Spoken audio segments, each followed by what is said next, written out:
Hey guys, I just had a very startling dream that made a very strong impression on me. So I want to share it, even though I can't say that I know for sure what the interpretation is.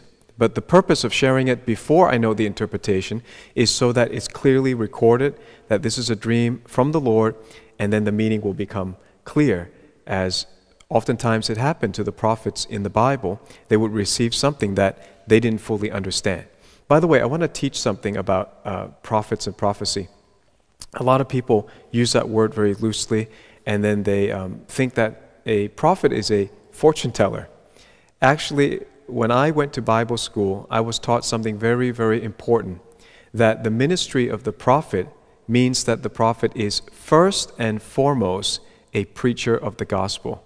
If you're not a preacher of the gospel, you ain't no prophet. All right? A prophet isn't somebody that's just going around telling the future. Even the prophets in the Bible rarely did that. They were preaching the good news. They were preaching how sins can be atoned for by the blood sacrifice. Whether they were looking forward to the Messiah or looking back to the Messiah, they were prophets, because anyone inspired by God, anyone speaking on a regular basis, gifted with the gift of prophecy, is operating as a prophet or in the prophetic. All right? And there are levels of that, I understand that.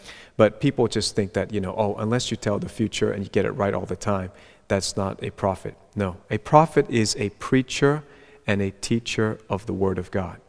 Now, I receive a prophetic message. I receive a dream in which I saw a soccer match coming up. Now, Melbourne is not known for soccer. It's known for a lot of sports, but it's not known for soccer. I saw that the Melbourne soccer match was going to happen. It was going to be a big match. And a famous soccer player was boasting that he can kick the ball into the goal, no matter how difficult. And so they put a wall. Somebody put a wall in front of the goal. He said, no, he can still kick the ball over the wall into the goal, because he said he has seen the two stones. I thought, wow, what is that? And he said he's seen the two stones, and he's seen the two scrolls that are inside the two stones. So I was very curious, and I thought, in the dream, what is that thing? And I learned you had to go up on top of a building, a high building, to be able to see the whole soccer field and see beyond that wall. And so I went there and I looked, and I still couldn't really make out where these two stones were. They were supposed to be somewhere aligned to the goal posts and farther away. So if he knew where these two stones were, he could get the soccer ball in. He could kick it in no matter what. But I was looking and looking, and I said, I must not be a soccer player. I just really don't see where these two stones are. Suddenly it was shown to me. Somebody asked me, who showed me? I don't know, but it was shown to me, one of the scrolls. And I literally saw one of these Jewish Torah scrolls. And that scroll was evidently what was inside those two stones. And so I was assured for sure that this was a real scroll with inside a real stone. With that, I just went up to the top floor. I went to the bathroom, nothing really strange, just went to the top floor, nothing special about this bathroom, just an ordinary bathroom, not even luxurious in this building.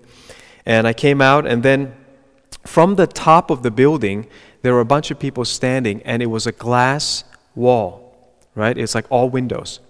And you could see an explosion in the Melbourne CBD. It was absolutely clear as I've seen any person standing in front of me.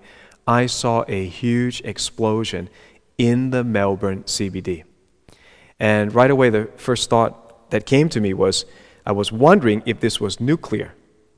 Because if this is nuclear, I might as well just stand there and watch it and die and go to heaven, because there was no way to escape it. So immediately, 3 questions raced through my mind. Number 1, as soon as I saw this explosion, I was waiting to see if it would mushroom like a nuclear explosion. And my first question was, is this nuclear? As I watched it, it looked like it was spreading, but it wasn't mushrooming.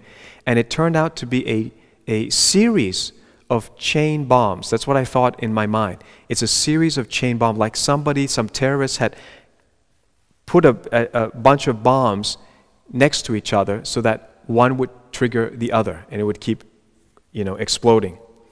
The second question that I had in my mind was, is this the beginning of the end? Because the people standing on the top floor, they were all frozen, just looking at this scene in shock and in awe. I said, is this the beginning of the end? The third question I had in my dream was, how best to get down this building if it's not nuclear? And I thought the two options in my mind was the elevator or the stairs, the elevator or the stairs. And with that, the dream ended. Upon waking up, I really thought the answer is very simple. If you're in such a situation, there's an explosion, do not take the elevator because the electricity can cut off and you'd be stuck in a cage. So always take the stairs. I hope that may save someone's life in the future, but you always take the stairs. Don't take the elevator. I should have known the answer to that.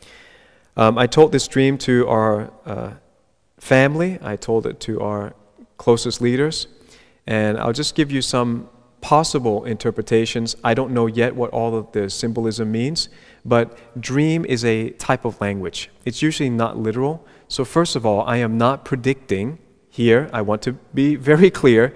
Dreams are given in dream language. So this represents that. And it's often a play on word. So I did not say that God told me that the Melbourne CBD is dangerous, you can't go work there or eat there and it's going to explode. Okay, because first of all, we don't really have big soccer matches in Melbourne. But in my dream, it was a big soccer match in Melbourne.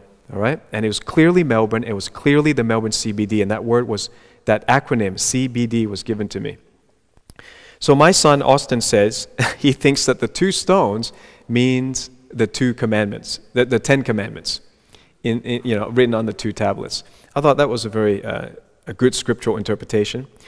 My daughter said, could the scrolls be the seals? Because, the seals are broken to do what? To unfold or open a scroll. So this may be relating to the 7 seals of Revelation, that they're being broken now. That doesn't mean that we're in the tribulation. It means these are pre-tribulation seals. The other thought that came to me right away was, I taught the undeniable proof that we're living in the end times. And one of the things we looked at in depth was Zechariah 5. This is a mystery to many people because it talks about the flying scrolls. The flying scrolls. Well, here again, a few years later, I get this dream talking about the scrolls. The 2 scrolls inside the 2 stones. Somehow they were very important to kicking the ball into the goal. And the scrolls in Hebrew is the Megillah. And this Megillah is flying. So something very, prophetic and very unusual about a flying scrolls, because scrolls don't fly. And I taught that in the undeniable proof that we're living in the end times, and I think that the Messiah is coming soon. So we covered that already, but just that dream reminded me of that teaching, that it seems to be another layer, another facet of that teaching about Zechariah 5. My daughter also said the CBD could represent the financial district. In many cities around the world, the CBD is your financial district, so it could represent the bank. She said money is corrupt and the economy is going to explode. People watch it happen, but they don't die. So it's an interesting explosion. It goes in chains. It goes in almost like a explosive domino, but people don't die. They're just watching. The last way that I would advise you, if you're having dreams like this about the end time, is to look for the play on words. So CBD was definitely in the dream. What does it represent? If you Google it, the first thing that comes up is it's an active compound in cannabis. Now, I don't know that the thought cannabis really comes to mind whatsoever, but that's one of the first things you would Google and find. CBD also represents, or is the acronym for the Caribbean Development Bank. So since my daughter said it could represent the bank, I wonder if there's going to be a failure of the Caribbean Development Bank. Possibly. This is a bank that was established since 1969. It also means CBD, cash before delivery. Cash before delivery. I thought, now that sounds prophetic. The cash before delivery is going to explode. Well, it's already been exploding. People are saying we don't accept cash all over Melbourne. And over Australia, I assume wherever you are listening, maybe they're saying, we don't want to touch cash. Cash is dirty. So what are people doing? They're going digital. They're going cashless. So it may happen much faster than we think, this cashless society. And why is that important? Because if you don't deal with physical cash and you're dealing with only electronic digits, then it's much easier to track your life, monitor your life, and control your life. And this is what the Antichrist system, the beast system, is about, is that they want to absolutely control you, take away privacy from us, and then control us, and say it's for our good. So is this thing going to explode upon us, this no more cash before delivery? Those are the thoughts that I have right now. I just want to tell you that these things align with the Bible, because Joel chapter 2 says that in the end time, verse 28, it shall come to pass afterward that I will pour out my Spirit on all flesh. Your sons and your daughters will prophesy. Your old men shall dream dreams, and your young men shall see visions. And also on my men servants and on my maid servants I will pour out of my Spirit in those days. Then with these dreams we get the signs in the skies, the sun being darkened, the moon turning to blood. All that is within this chapter. And then Peter actually quotes that on the day of Pentecost and says, look, this is being fulfilled. Now when it says this will come to pass afterward, okay, this increase in prophetic messages, in dreams, in visions, it's going to come to pass after what? This is what you need to know. I think this is the encouraging thing. He said in verse 25, a great restoration, a great justice is going to be served. Verse 25, so I will restore to you the years that the swarming locust has eaten, the crawling locust, the consuming locust, the chewing locust, my great army which I sent among you. You shall eat plenty and be satisfied. Wow, this is a good verse to know right now. No matter what economic downturn you might face in your nation, the Bible says, you shall eat in plenty and be satisfied and praise the name of the Lord your God, who has dealt wondrously with you. And my people shall never be put to shame. Then you shall know that I am in the midst of Israel. I am the Lord your God. There is no other. My people shall never be put to shame. After that vindication, that act of justice, that restoration, then comes an outpouring of the Spirit. Then comes an outpouring of visions and dreams.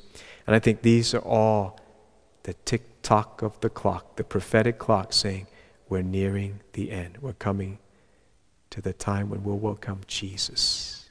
He's coming home to be with us.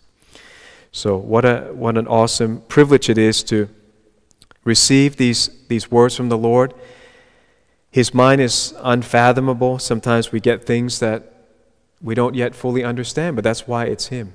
He's communicating to us. So I'd encourage you, as you get messages from the Lord, write them down. Don't always beat yourself up if you don't understand immediately. Wait patiently. Pray, and you will see that these dreams do come to pass. If you're one of my online church members in Patreon, I want to hear about your dreams and visions. So you can join me on Patreon and then send me your visions and dreams. If you do it on YouTube, look, I try to look at people's comments, but honestly, we will get 1,000 comments on each video, and there's no human way that I could possibly look through all your messages. But I am definitely looking out for God's messages through visions and dreams in this time. So you can send it to me if you're a Patreon online church member.